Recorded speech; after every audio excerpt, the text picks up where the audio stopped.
Haleluya. Haleluya. Turashimiye umuremyi wacu kuba twongeye kuba hano hantu kugira ngo tuganire ijambo kandi ni byiza cyane. Ikigwa cy'uyu munsi dufise ni kumenya hamwe no kutamenya.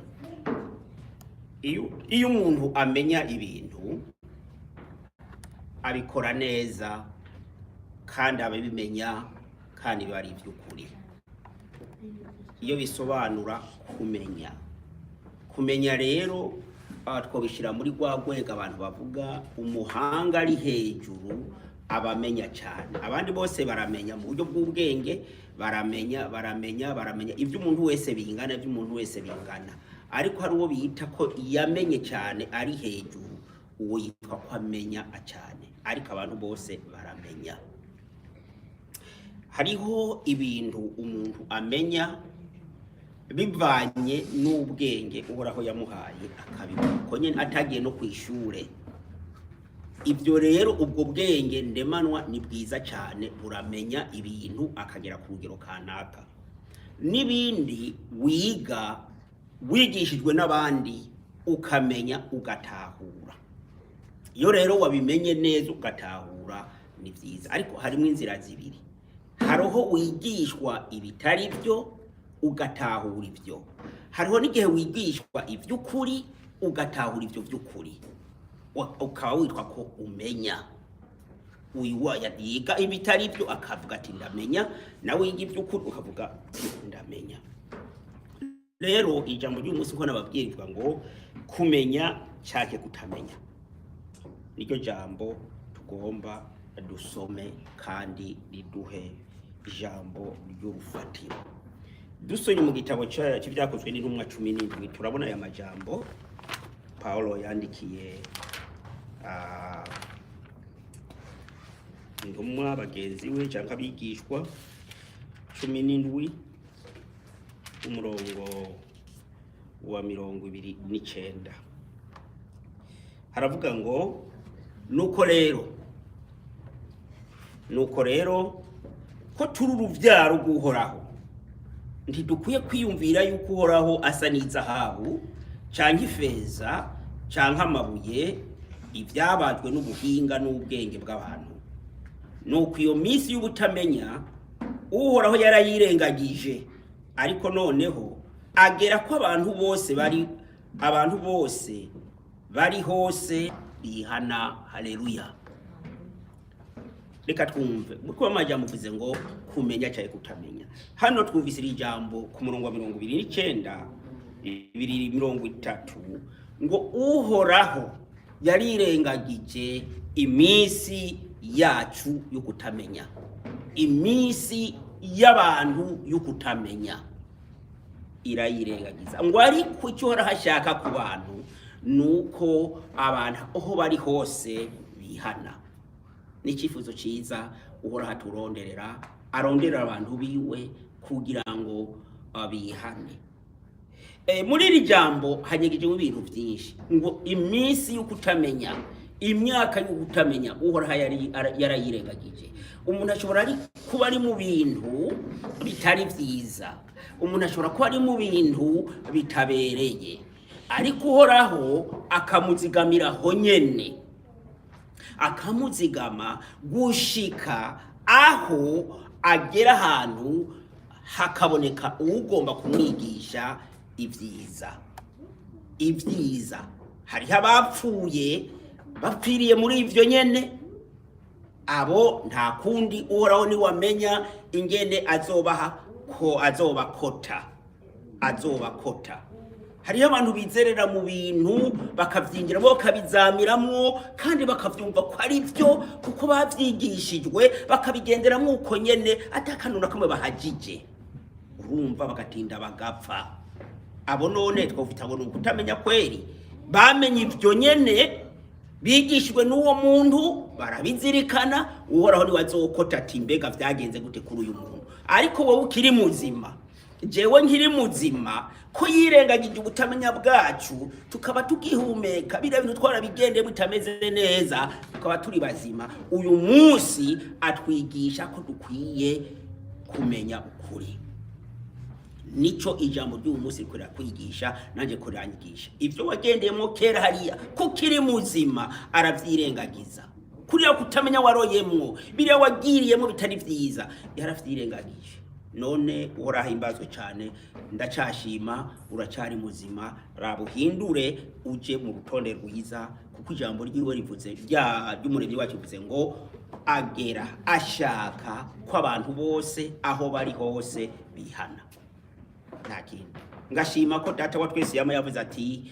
mu nyandiko ibyanditswe vyera ko ntashima urupfu rw'upfuye ariko ngwashima abihana bakava mu vyaha rero aha tuhagaze hanyene ku murongo 29 niho nsubiye nuko rero abantu benshi bakora uruvyaro uhoraho abantu benshi bavuga ko bizera uhora mu byo bakora byose baremanga ko bakorera uhoraho kandi mu rutonde rwiza ariko ikibazo ni iki nimba turi uruvyaro guhoraho uhoraho nakwiye kugireranwa n'ikintu cy'izahabu kibumbwe mu izahabu gisa n'izahabu canke ifeza canke amabuye ivyabajwe n'ubuhinga n'ubwenge bw'abantu none ga yemwe ubwo ye muri ko muratembera mukaraba ndaho musanga abantu bapfukamiye ibintu byakozwe mu izahabu ndaho musanga abantu bateruye ibintu byakozwe mu izahabu ndaho musanga abantu bapfukamiye ibintu byakozwe mu izahabu bakabisenga nk'umuremyi wabo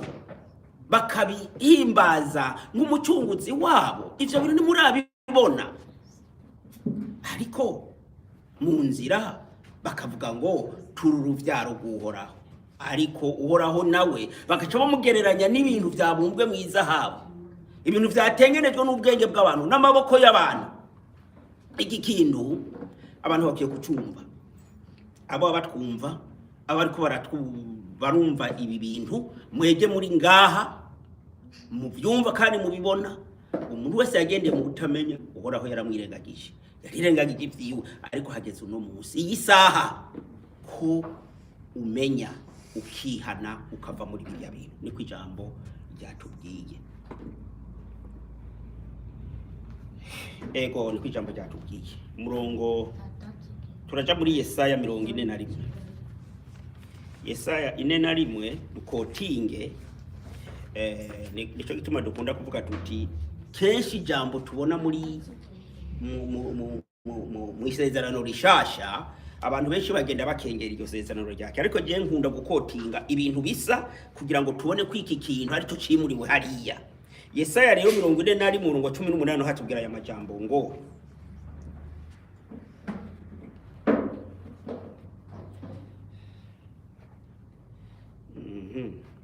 Yesaya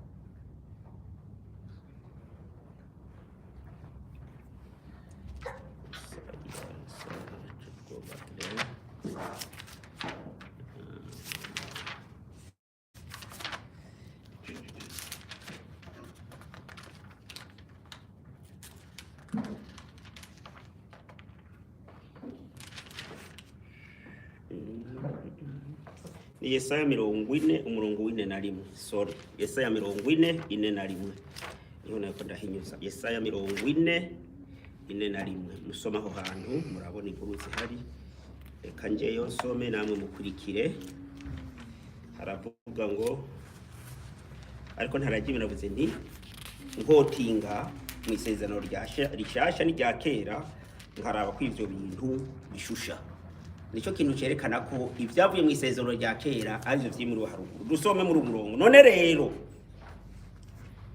reka duhere ku murongo wa 14 40:17 imbere yiwe amahanga yose ni nk'ubusa kuri we agereranywa nk'ahari hanyuma y'ubusa nk'akarere kagaragara nta na kimwe kinyegejwe mu maso hiwe none rero uhoraho mwomugereranya nande canke mwomushushanya n'ishusho ki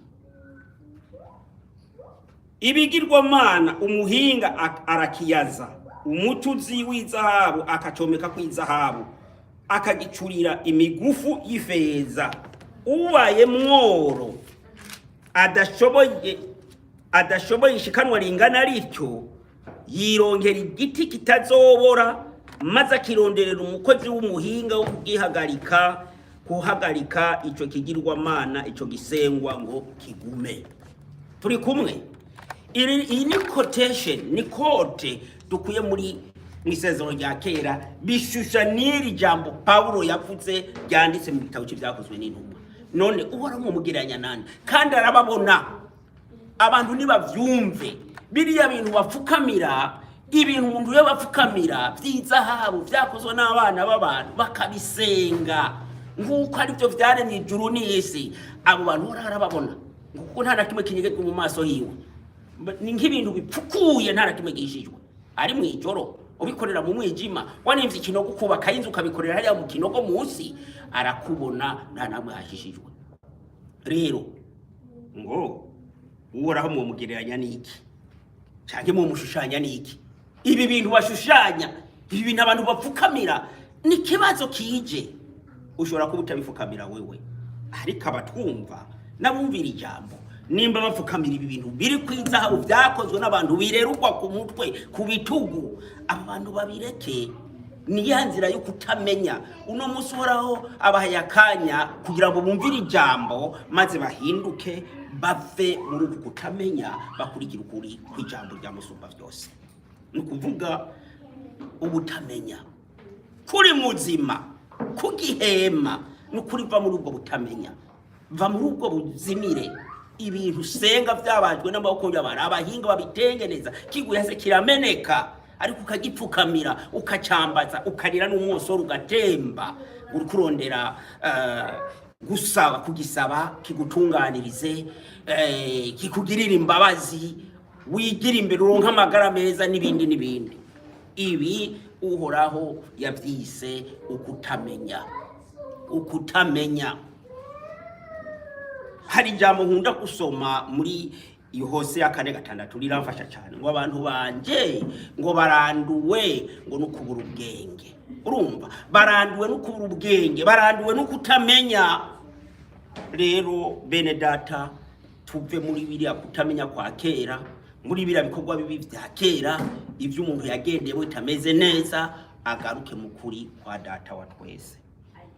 Kenshi iyo ndiko ndavuga ibi nzasanga amategeko yajemo, sintumbero, ariko ijwi ryo mu mutima uhora ambwira ati imwe muyibwirikana na gwanje ati ivugi none wumva iki?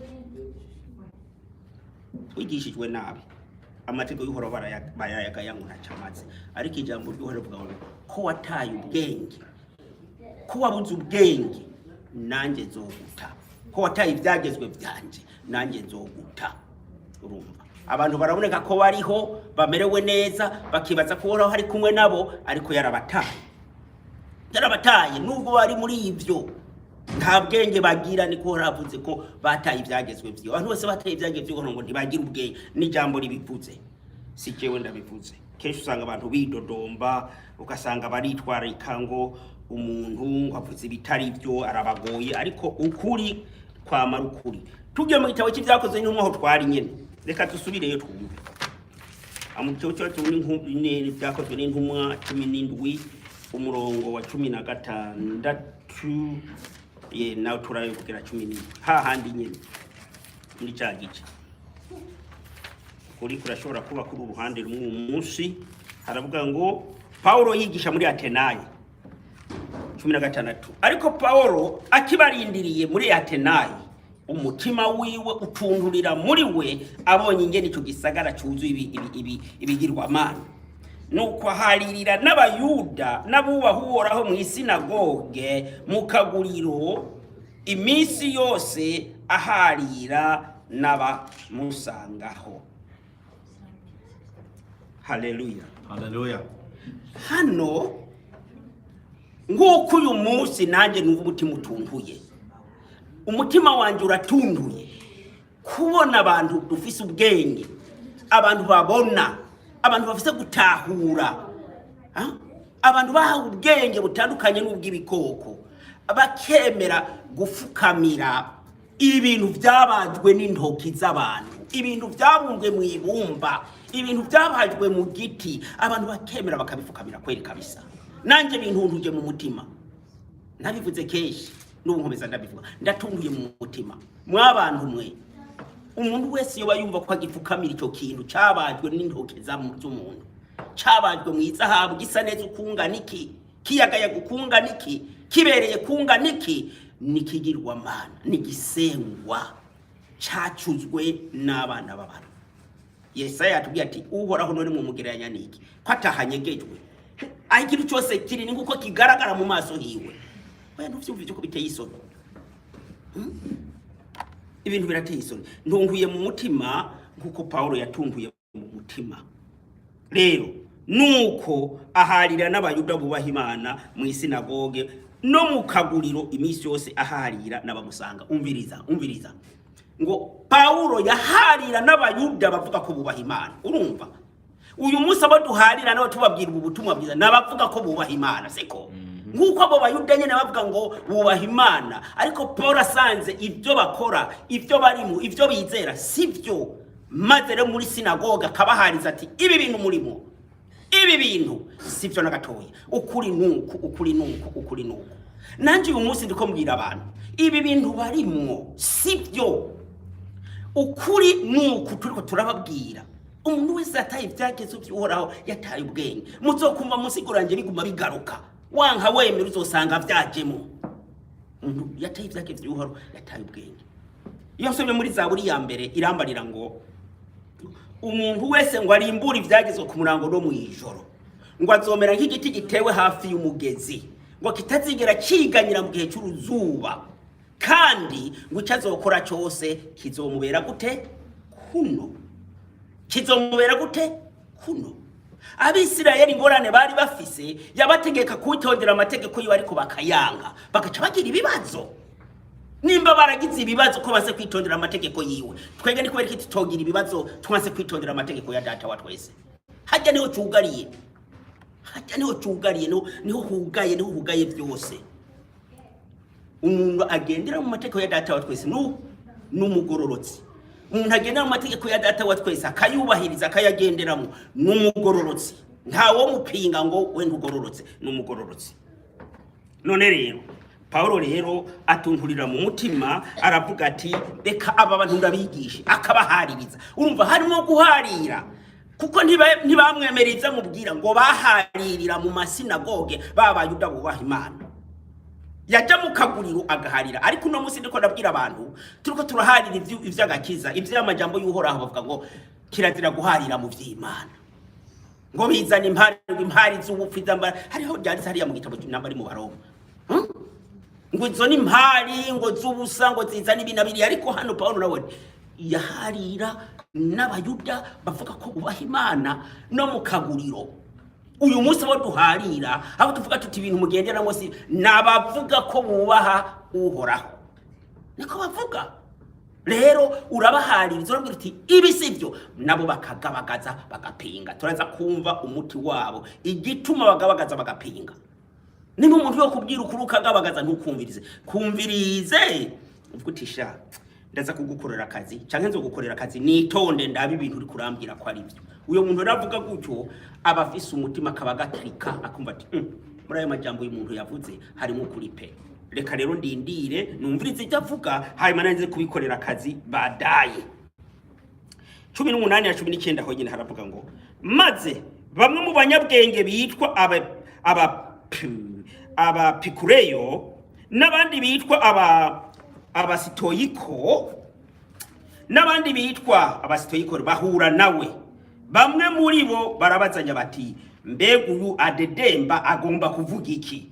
Abandi batumengo nuzanye imana z'ivyaduka, kuko yavuga ubutumwa bwiza bwa Yesu n'ubwo kuzuka. Reka rero twibaze umuntu abo bantu byumvira ko batari bazi ubutumwa bw'umucunguzi, ntibari babuzi, nta rero bari babuzi ko mugabo Paulo aje ngo babwire ubutumwa bw'umucunguzi ubuzima bwiwe ingene yaje mu isi icamuzanye kugeza nashika ku rupfu akazuka nivyo Paulo ariko arababwira bo ntibabitahura baciye bavuga bati aba bantu bitwubise ngo nibiki n'abanyabwenge tumvirize ijambo rivuze ngo abanyabwenge nimba nihenze maze bamwe mu banyabwenge bitwa ya mazina uyu munsi nta banyabwenge bahari bapinga bakanga kumva ukuri hari abanyabwenge bapinga iyo ndabavuze ku izina mu buryo kanaka umengo ni ntambara ariko hari abanyabwenge hariho abapapa hariho abasenyeri hariho abareverenti hariho abapasteri hariho abantu benshi abandi bitwa ngo ndaba apotre ibintu nk'ibyo aba rero iyo kubabwiza ukuri barapinga bagaca bavuga bati uyu muntu ariko aratwigisha imana y'icyaduka aba bantu ni bamwe umucunguzi yavuga ngo mu gihe cy'iherezo hazoza abandi bigire umucunguzi maze bazimize n'abatoranije mu icyo kiringo baca bakwita kuje kuzimiza kuko badashaka kuvirira iriya mana yabo bamyemwo kuva kera rero wewe wumva ya majambo umva ukuri kabisa umva ukuri aba bantu ze twumvise aba banyabwenge bitwa abanyabwenge biswe abapikureyo n'abandi bitwa abasitoyiki bahura nawe nibo babo twavuga abantu b'ibihangange bari imbere y'abandi babigisha uko kuri kwabo nibo bavuga bati uyu abazanye mu bindi bintu ntimumwemere benshi ntibatwakira no mu mihana yabo benshi ntibatwakira niyo duhuye mu nzira gutangure kugara baca baduhunga kuko bigishijwe bati ntimuze mubemere bajya abantu bigisha ibinyoma mugabo ivyo ndiko ndavuga ngaha biri clear biragaragara nta kintu na kiri ruhande na Bibiliya ndiko mvuga ivyanditse muri Bibiliya n'umuntu niba yofukamira ikintu gisengwa cyakozwe n'umuntu kimeneka igiti cyocana mu ziko kikaka ubwo kweri aha ndiko mvuga ibinyoma sindi vyanditse muri Bibiliya umuntu yokwemera ngo ariko arambaza ahora haririra igiti kitaza kumwishura bopfumuririra umuntu ukavuga uti mwa muntu ufasha none je ko ngo wewe nawo umfasha iki akabwira ati jewe cyo no gufasha soma ijambo somirira ariko ntuje kumufukamira nkuko ugiye kumusenga mubaze impanuro yoguha kugira ngo ayo maganya yawe amere nk'ayagabanutse turacari muri ico gice yene 2:1 2:5 tugende nuko abanyatenayi bose n'abakavantara bariho batagira ikindi bakora atari ukumva canke kudonda amakuru mashasha Paulo arahagarara hagati muri Areopago aravuga ati bagabo bo muri Atenayi mbonye muri byose ko mukabije kubaha imana zanyu aba bantu rero ico bakora hariya muri Atenayi bara abantu birirwa ku kijiwe barahejeje aho bita ku kijiwe kuri senda kanaka ari kwivugira amakuru yo hirya no hino nk'ubugiye kuri wo tugize muri ico gihe c'abatenayi kuri WhatsApp niryo rigara rigezweho kuri WhatsApp amajambo ari kuri WhatsApp inkuru zitandukanye yana makuru ariruka gusa bari kwirigara bavuga amadonda amakuru yo hirya no hino ariko wabazanira amakuru tuganire inkuru zijanye n'ivyo kwizera inkuru zijanye n'ivyo vyanditswe vyera bavuga ati twarutamena ko mbere ubu turagifitiye no kuri WhatsApp rero abantu badonda amakuru birirwa mu marigara gusa ibiganiro vy'umubiri ibiganiro bibaryohera ivyo bibereyemo gusa ariko ntibagomba gukira ariko parati mbonye mukabije reka rero ndababwire kuko yaho nagenda nitegereza ivyo musenga nasanze hari n'igicaniro cyanditswe ko ngo Imana itazwi nuko iyo musenga mutazi niyo mbabarira uhora hatubabarire cyane Haleluya abantu benshi basenga Imana itazwi basenga uhoraho atazwi bamwita uhoraho ariko atari uhoraho adashoboye ni giti ni buye ni kintu cyakozwe mu izahabu nico bapfukamira ariko Paulo avuga ati reka ndababwire uhoraho nyawe ubu kuri mukwiye gusenga uyu munsi nanjye biriko ndabwira abantu ivyo ariko ndabwira wewe mbwira n'abandi banyumva reka ndababwire uhoraho mukwiye gusenga ni wa wundi yaremye isi n'ijuru ni wa wundi yaduha amategeko ati ngaya amategeko mukwiye kugenderamo uwo niwe akwiye gusengwa wenyene kandi ntabonwa n'amaso y'umubiri abantu uriko baramubona ariko ivyo basenga bitagira ikimazi uno munsi bahinduye umuremyi wabo babisenga babibona babikorakora babikabakaba ubwo n'ubutamenya rero ubutamenya abantu tubuvemwo kigwa cy'umunsi kijanye no kutamenya wamenye nabi hindukira umenye intumbero yuko ukwiye gusenga uhoraho w'ukuri yaremye ijuru n'isi ibiboneka n'ibitaboneka akabirema mu minsi 6 umunsi ugirindwa akaruhuka uyo ni ukwiye gusenga yongeye atanga ibyagezwe vyiwe nkuko yatanze itegeko muri Edeni yongera azana itegeko arihereza abisirayeli bavuye muri Egiputa ati mugomba kugendera muri ibi bintu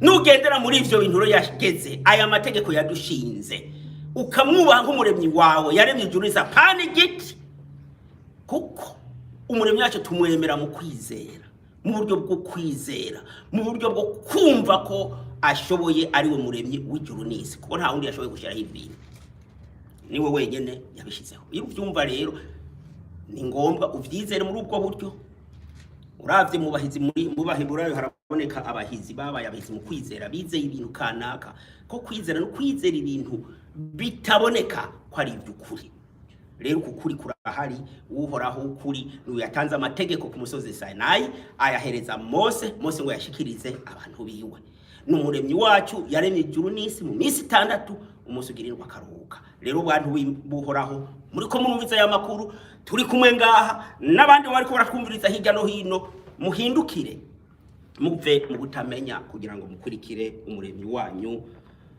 w'ukuri nuyo rero Paulo ariko arigisha abantu bo muri Atenayi nanjye uno munsi ndiko nkebura abantu kugira ngo tugaruke ku muremyi wacu yaduhaye amategeko kugira tuyakurikire kandi uyakurikije agendera mu nzira yo kugororoka murakoze cyane reka tumere nkabigira imbere gatoyi munyihanganire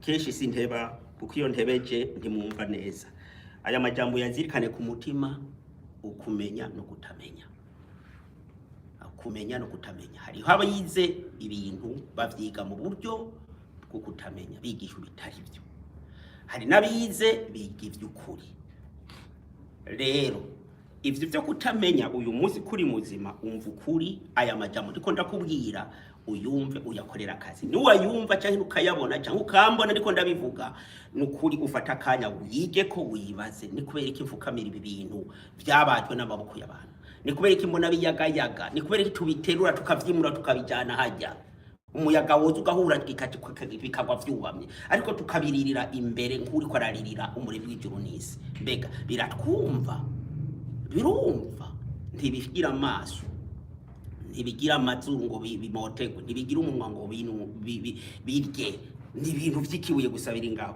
uyu munsi uhinduke ubivemo reka ari ijambo dusoma muri Yeremiya 8:8 Yeremiya 8:8 mwihangane Yeremiya 8:8 havuga ya majambo avuga ngo muvugira iki muti turabanyabwenge kandi muti byageze vy'uhoraho bibana natwe erega banditsi banyu bandikishije ikaramu y'ibinyoma banditse bitari ivy'ukuri umuremyi wacu ahimbazwe cyane haleluya iyo twitegereza aba bantu babwiye uti amategeko ya data wa twese agomba kubahiriza ngo amategeko ari muri Yesu ngo kandi Yesu mufise ngo amategeko yose abari muri wewe ngo muri Yesu hari niho byose byugariye ariko ijambo ry'uhoraho riradetaya rikabwira ati bigenda uku hano muri iki gice cy'umunani havuze ngo abanditsi banyu bandikishije ikaramu y'ikinyoma abanditsi banyu bandikishije ikaramu y'ikinyoma nukuvuga hariho ibintu abantu bariko barandikira abantu bagatunganya ibitabo bito bito akaba ari byo babazanira bakabibashikiriza bakabashikiriza ivyo bitabo bito bito birimwe inyandiko zitandukanye zidahura na Bibiliya. Rero izo nyandiko bakazemera kwa rukuri. Nico gituma Bibiliya ivuze ngo abanyabwenge banyu abanditsi banyu babandikiye ibitari byo kuko bandikishije ikaramu y'ikinyoma. Ikaramu y'ikinyoma. Rero hahigwa abantu bashoboye kugundura bakamenya ikaramu y'ukuri n'ikaramu y'ikinyoma. Rero ijambo ryacu ry'uyu munsi ryari kumenya cyangwa kutamenya. Uhoraho yirengagije kutamenya kwacu. Ko tukiri bazima rero tugihumeka tugaruke muri uku kuri tukumve tugukurikire tugutahure. Bantu buhoraho ko twagiriwe amahigwe tukaba tugihumeka ni ngombwa duhindura ingendo. Uwagendera muri ibi ahinduke. Uracyari muzima ugira amahigwe. Warapfuye naho uhoraho ni wazomenye na kotinga azojudging accordingly. Ariko ukiri muzima wumva ukuri. Uno munsi two turavuga ibi ivya binere babwira Paulo ngo uyu muntu atuzayemo imana zizaduka. Ariko abigisha ivyo kuzuka, ariko abigisha ivya Yesu vy'umucunguzi n'ivyo kuzuka kwiwe urumva ntibari babitahura, ariko bacha bavuga ko bazayemo imana zivyaduka.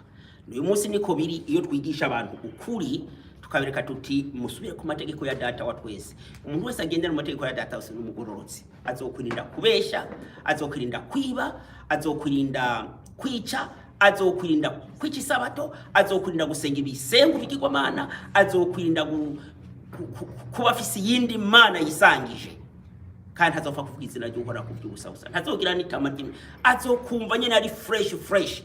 Hari umuntu yabonye nakafise ibintu byinshi atangura kugira inziko ujya mu kesera yo kumagwa mu kinoga gawera. Urumva abubasha amategeko y'Uhoraho. Ko wasomye birika kugira ati Uhoraho watuma apfa ni watuma upfa cyangwa ubaho. Uhoraho ni washira hejuru umuntu kandi ni wamucisha bugufi. Uhoraho ni watuma umuntu atunga kandi umuntu watuma kena. Iyo ugiye kugwanya umutunzi yavyirongeye birashoboka ugacumwifuriza urupfu uri umwicanye, kandi uvuga kusenga uvuga kuri umukirisitu, ariko iyo bawaruza amategeko icavuga ni wari kuvuga ivyo bavuga uti okay. Iyo bawaruza ivyanditse ko bivuga wari kuvuga uti okay, urya n'umwanya wiwe birashoboka nanje kwa rejo nta atarejo naho uru niko rugero rwanje Uhoraho ashaka kongerako. Aha turi muri Australia ho turi n'amahigwe nta numwe ari ku rugero rubi, turi ku rugero rwiza twese. Urugero rwo kubaho neza, urugero rwo gufungura neza, urugero rwo kurya neza, urugero rwo kwambara neza, urugero rwo kugira transport nziza nkuko bikenewe mu bantu babatunzi. Twege tugiye gutsimbataza gakiza nkuko Yosefu muri Egiputa yagatsimbataje akakagaragaza. Muri uko ivya Farao vya Potifari na Joseph n'umugore wa Potifari nyere byageze. Uko niko dukwiye gukora.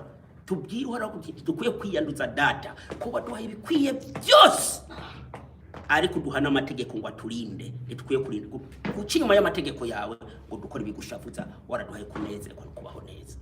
Ubu rero dufise akanya keza gutahura ubutamenya twagiriyemo ko yabwirengagije. Ubu hageze aho twumva ukuri tugukorera akazi, tugukora n'ivyo vyiza n'ivyo bishimwe. Umurongo wa ingorane abantu bafise reka tore muri Timoteyo igice cya 2. Timoteyo igice cya 2 Timoteyo wa 2 sorry igice cya 4 turabaye amajambo umwanya muto ngomba kurangiza. Muraza kubona amajambo igituma abantu benshi badadarara bakaguma muri ubwo buzimire. Timoteyo nawe yarabivuze igice cya 4 umurongo wa mbere turageza 2. Haravuga ngo ndakwihanikiriza mu nyonga z'Uhoraho no mu z'umucunguzi wacu azokira kwiteka abazoba bariho n'abazoba bapfuye, kandi no kubwo kuzoboneka kwiwe n'ubwami bwiwe. Uvuga ijambo ry'Uhoraho uhora ugavye mu gihe gikwiye no mu gihe kidakwiye, uhane wihanize, uhanure mu kwihangana kose no mu kwigisha. Iki gihe rero webwe turiho ngo tuvuge ijambo ry'Uhoraho mu gihe gikwiye n'igihe kidakwiye. Mbe gihe gikwiye n'igihe kidakwiye ni cyane. igihe ndiko ndatambuka mwibarabara, igihe ndiko ndagenda tukaramukanya n'umuntu tukaganira kanya gatoyi tukaganira umwanya munini, sinovaho ntavuze ubutumwa kuko ico gihe ncyateguriwe ubutumwa, ariko cari kiyago gisanzwe no kurondera kanya gatoyi kinjiza mu ijambo, kuko umuntu mwakundanye muriko muraganira, ntimuhereze muri ibi vy'umubiri, nimuhereze mu makuru agenda mwisi, ariko cisha muvuga ijambo muri iki gihe kitari gikwiye, ariko uvuga ijambo uti bimeze ukumbega mutama, bimeze ukumbega mufaso, nibi wewe wize gute, yanka yeba ati ivyo si vyo ndimo, ivyo kandi mwe ugende igire sawa, uravuze ijambo mu gihe gikwiye. Niko Paulo yandikiye Timoteyo, guhana no kwihaniza. Nta bantu dukubita inkoni. Uyu munsi niyo bafashe amateka mu ishengero cyangwa umuntu bakamuhana, atangura gutukana, nubwo yo yakoze ikosa atangura gutukana, aho kumva ko ari ukuri kandi ibimenyetso bigaragara ko yakoze amakosa bihari, atangura gutukana.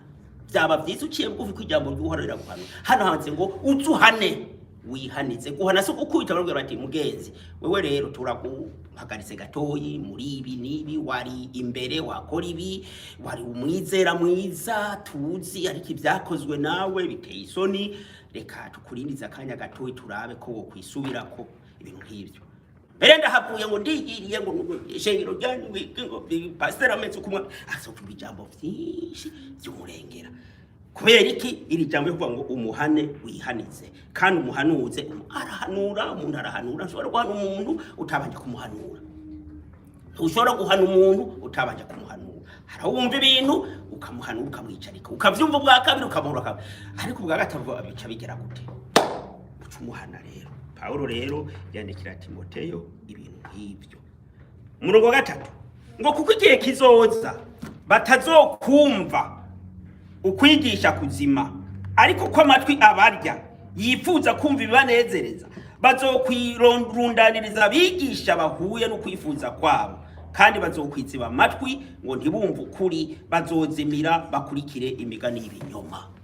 Kwa kutamenya abantu barafise imigwi barimo, uwo mugwi ntawuvamo, kuko uwo mwarimu waramushima ibyo amwigisha nibyo. Ariko Timoteyo, Paulo mu mbono yiwe akabona ingene abantu bahagaze, yaramura ati mu gihe kiri imbere hariya, nibi bihe turimo, biriya bihe biri imbere, uku kwigisha twamyemo, uku twigisha bazokuvamo, bazokwirundaniriza abigisha bahuye n'ivyifuzo byabo, amatwi nayo arabarya, ntibazogomba kumva ukwigisha kuzima. Aya majambo ajanye n'ivyigisho vyo kumenya uhoraho umuremyi w'ijuru n'isi, yaduhaye amateka n'amategeko ngo tuyagenderemo. Abantu benshi ntibavyumva na gatoyi, ahubwo batwita abagwanizi b'inzira y'agakiza. Mbore unyihanganire, batwita abagwanizi b'inzira y'agakiza, ariko vy'ukuri tuba twerekana ukuri. Iki gihe rero abantu bose bafise imirwi yumvirizanya, ifise abatware, bati ibintu mu bigumemo ntimubivemo, abantu ntimunabumvirize, n'inkozi z'ikibi bagomba kubatesha inzira. Ni bamwe bavugwa cyagihe umucunguzi yavuga ngo hazoza bigira ukunuko, bigira Kristo ngo bazimize n'abantu, ariko suko twisunga ijambo ryanditse. Aha twotsobe vyanditse, kandi nagomba tuvuga giciye pembeni, dusobanura ivyanditse uko Paulo yariko arabwira abigishwa biwe, uko Paulo yandikiye Timoteyo. Iki gihe turimo abantu bumviriza abigisha babo kwaba cyari kinyoma, ico bacemera uko nyene kuko barabakunda barabizera. Uberetse kuri muri birabutije ivyo ntibituraba, sobanura neza ijya mwene rumeze ivyo ntibituraba, twese tuzi nibi. Nkuko bazokwizima amatwi ntibumva ukuri, bakurikire imigani ihumanya ibintu ataco bimaze. Mwumvise mu gitabo cy'ibyakozwe ntumwa 17:26 kumaruka hepfo. Abantu basenga ibitari byo, bapfukamira ibiti byabatwe n'amaboko y'abantu, ibintu byasizwe zahabu, ibintu vyikorerwa ku mutwe, nivyo bapfukamira. Ko Paulo avuga ati ngomba ndabigishe uhoraho nyawe ukwiye kugendanira. Nuko vyagenze. Ngibi birarira tubwiye abantu bazokwiziba amatwi, bakurikire imigani y'ibinyoma, inyigisho z'ibinyoma niyo vyitwa imigani y'ibinyoma. Ariko weho Timoteyo, umurongo wa 5, wirinde muri vyose, wihanganira imibabaro, ukore igikorwa cy'ubuvuzi bw'ubutumwa bwiza ushyitse igikorwa kibango ryawe. Twebwe rero iki gihe nico kimwe na Paulo kabwira Timoteyo, uzohura n'ingorane Timoteyo, ariko iyo mibabaro izo ngorane muzohura nazo uzihanganire, ariko ushishikara igikorwa cy'ubutumwa bwiza gushika ukimara amaje ugitunganije. Natwe niko turi imwe ibi bihe. Abantu usanga baducurika, usanga bavuga ibina biriya, nivyo Paulo abwiye Timoteyo tuvyihanganire. Vyihangane. Kagenda bagutuma gatoki ugatamba kumengo birakugoye, shanze mu migwi y'abantu bari burya wa mugabo araje ngo muramubonye bahinge da ibyiwe ngahemwe cyawe ntumbatse, ugashika bamaze kukuvuga bakomaje kukwanariza bakwerekanye nk'umuntu adakwiye, ariko Paulo avuga ati ivyo ni mwahura navyo wihangane, wirinde, ushishikara ukora igikorwa cy'ubutumwa bwiza, ugikorane umwete, ushitse igikorwa wahamagariwe kibango cy'ubutumwa bwiza. Twegere undi ducika intege turusakanya kuvuga ubutumwa turabuvuga, ariko ikiri muri iki gice nukumva ko iki gihe abantu bafise abigisha babo birundanirije badashaka kumva ukuri. Babyuti isabaterage irahari ngo sabato ni Yesu, uvuze automatique karahari ngo tuyubaheze ngo yango vyose ngo niwe yaje kubishitsa ngo biri muri we, nawe gacavuga ati ntimugire ngo naje gukuraho amategeko umvanuzi, ivyo bintu ukavyiga bikakunanira. Ntuvuge ngo naje gukura, ntimuvuge ngo naje kusenyura ivyagezwe n'ivyo bavugishwa, ahubwo naze kubishitsa. Agacagorora neza agashira ko sukuvera ati gushitsa hijuru n'isi bizorangirira, ntakaza sacaka kanyuti kazova ku vyagezwe. None ya sabato nibirimo, wumva yavuze ati ni jewe sabato mu gusigurira abantu, ni jewe bishikiramo, nta kuni ivyo nibikivugwa, sivyo yavuze. Yavuze ibindi ariko zanyigisho zanyandiko z'ibinyoma na zanyigisho z'ibinyoma zikaja zitsimbatara mu bantu. Ibi nivyo twiga muri theology, barabitwigisha ngo Yesu ngo niwe ashikirwamwe n'amategeko ngo yararangije. Uko niko babitwigisha muri theology, ariko kwera uri kuriga urondera academic, urondera ibiki ndagutakiye uvyakira uko yukaje ubibwira abantu uko nyene, ariko waje gusoma Bibiliya ugasanga ivuze ibitandukanye n'ivyo bakwigishije, ugaca amanota gusa, ugaca amanota kugira ngo ugaca kunywesha abantu ibintu bitagira ikimazi bene ivyo nyene. Ariko nusoma Bibiliya cyukuri zokurungo. Reka turangize Abitesalonika ba mbere ice cya kabiri ho tugomba kurangiriza. Abitesalonika ba mbere ice cya kabiri ngo baturangirize. Igice cya kabiri umurongo wa gatatu no gatanu.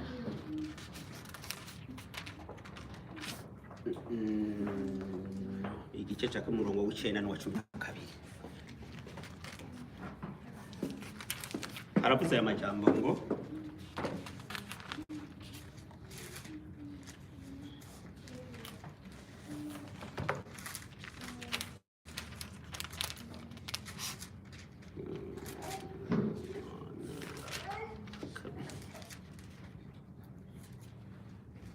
n'igice n'Abitesalonika ba kabiri, sorry, ni ba kabiri, nihangane cyaha inyuma imbere gatoya. Haravuze ngo umurongo w'icenda, ukuza kuyo mugararije kuri mu buryo bw'inkomezi za Satani, kuri n'ubushobozi bwose n'ibimenyetso n'ibitangaza by'ibinyoma n'ubukunge bwose bwo kugabitanya no kubahona kuko batemeye gukunda iby'ukuri ngo bakizwe. Uyu mugarariji afise inkoro, imigabo mimi nk'iya Satani, inkomezi nk'iza Satani, uyu mugarariji. Ariko umuntu avyaguye cyane, vyo bavyishi cyane, ariko reka ngere mu camake kumbure cyo bikigwa gikurikira.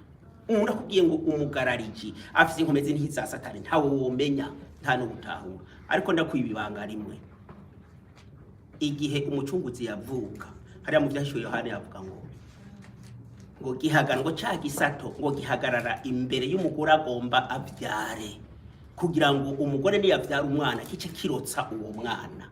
None ico gisato cyahagaze imbere y'uwo mwana ni cyahe? Bambe cyahagaze imbere y'uwo mukenyezi uwo mugore yagomba kuvyara ni Herode niwe yahagaze ati turondere umwana umucunguzi, umwana Yesu tumwice. Urumva igisato kirinde kiri muri Herode. None umunsi Herode ninde? Uwo kirimo ninde? Uwo muntu yazanye umugararizo uri mu buryo bw'inkomezi za Satani ninde? Yaje kwigisha ikinyoma, kandi baramwumva baramutahura. Se w'ikinyoma ariwo Satani yihanzemo arahari, abantu bakamwumvirira bakumva ko ari ukuri bakamutahura. none rero nkuko niko bibereye muri ivyo bintu by'uwo muntu w'umugararije umve akora ibitangaza babona ibitangaza byinshi babona ibintu by'ubugunge bakabinezerererwa n'umuntu akora nabi akorera mu buryo bw'ubugarariji mu buryo bwa Satani afise inkomezi yashizwemo na Satani ariko mwumve ngaha abo bantu ntibashaka gukizwa naho bigisha ukuri ko Satani yarabihanzemo banyoye ubumara buvuye kwa Satani ntibabuvamo ahubwo baraguhunga bakaca biziba amatwi kugira ngo ntibumve ukuri kuko twatumvishe muri Timoteyo 11 nico gituma uhoragira gute mwumvirize ya majamwe reteye ubwoko nico gituma uhoraho abarungikira ubuzimire bubakoreramo babizera ibinyoma iyo umuntu yanse kumva ukuri akabona ko ivyo binyoma kandi yarose abantu bamusobanura bamwigisha uhoraho aramureka ubwo buzimire agaca buryama kugira ngo yizere ivyo binyoma nyene bizera ibinyoma hanyuma akanyuma kugira ngo abatizeye ukuri bose bagahimbarirwa kugabitanya bazocibwe kwiteka nukuta abo bantu bose batagomba gutira inyuma bakagomba babihimbarirwa haragera igihe horavuga ati mwe twaravuze twaratumye intumwa natumye hirya no hino ngo babasigure mwarase kumva reka rero ubu mukobere mu mitima bose mudadarare ivyo byose mubigumemo ubuzimire ahandugaye mugume muri ubwo gushaka kuri wa munsi muzocigwa n'iteka imitima yanyu idasubiye kuguruka ngo yorohe maze ngo mukizwe murindire igihano ciherezo urubanza kwiherezo uyu munsi ijambo twari dufise n'ijambo rivuga ngo kumenya no kutamenya uhoraho yirengagije kutamenya kwacu ariko no munsi turose amajambo make meza adukebura ingene twova mu bwo butamenya twoheba tugakurikira kuri niba uraho uyu munsi kawusira ijambo uhoraho umuremyi wacu akuzigame akugirire neza ubundi nawe ariko aranyumva hirya yige yabona ko bishobotse nawe afate intambuko kugira ngo dufatanye kwamamaza ubutumwa bwiza ubutumwa butavanze n'ikinyoma ubutumwa twisunze ingene ijambo rya data wa twese ryanditse murakoze mwese muheza kigwe haleluya dusenge data wa twese muremyi w'ijuru n'isi turagushimiye cyane imbabazi n'ubuntu tugirira ku munsi iri jambo ryo kutamenya iryo rituma abantu bawe bapfa bakizera ibinyoma kandi aho bibakuramo naho bigisha akantaco uburyo bwose ushoboye kuko tuba dushobojwe n'ububasha bwawe ntibumva bakomeza gutsimbatara kukugabitanya ariko data wa twese ndakwinginze ngo utugirire imbabazi kandi ubagirire imbabazi iyo duhuye nabo twigishanya ubagirire ikigongwe ubugurura imitima kugira ngo bamenye ukuri bakizwe kandi ngo nico ushaka ko abantu bose aho bari hose bakizwa iryo jambo kandi twumvise urakoze dawe mwiza urakoze kubitwemereye ndagushimiye ndagukengurukiye aka kanya twabaye ngaha kandi hezagira iri jambo ndakwinginze nongeye kugutakambira uri hezagira gira ikimazi mu mitima yacu bitwigishe twoye gukurikira bitagira ikimazi naho twohura n'abadeturu n'abakatujana mu zindi nzira duhagarare nk'abamenye ukuri nk'abamenye ijambo ryawe Uwiteka uzobukoze ndasabye iyi sabato itubereye umugisha udufashe kandi hagere ku mugoroba duhagaze neza imbere yawe uturinde ivyo twanduza maze tukonona cyaje tugahumanya isabato yawe urakoze kubitwemereye abarwayi bari muri twebwe ndabakwingingiye ubakize ubagirire neza ubafashe maze data mwiza kuyu munsi wari umunsi wo gukirizwamwo ingwara umucunguzi yagenda akiza Paulo yagenda akiza ku munsi w'isabato nuko data mwiza natwe uyu munsi abadende ukiwafise intege nke ndakwingize ngo urambure ca kiganza cawe c'amahoro kandi gikiza gisomora dukoreko twumve duhumurijwe nawe urakoze kuvyumvise kandi kubikora tuvyambaje mu kwizera mu izina ryawe hambaye kandi rigororoka haleluya.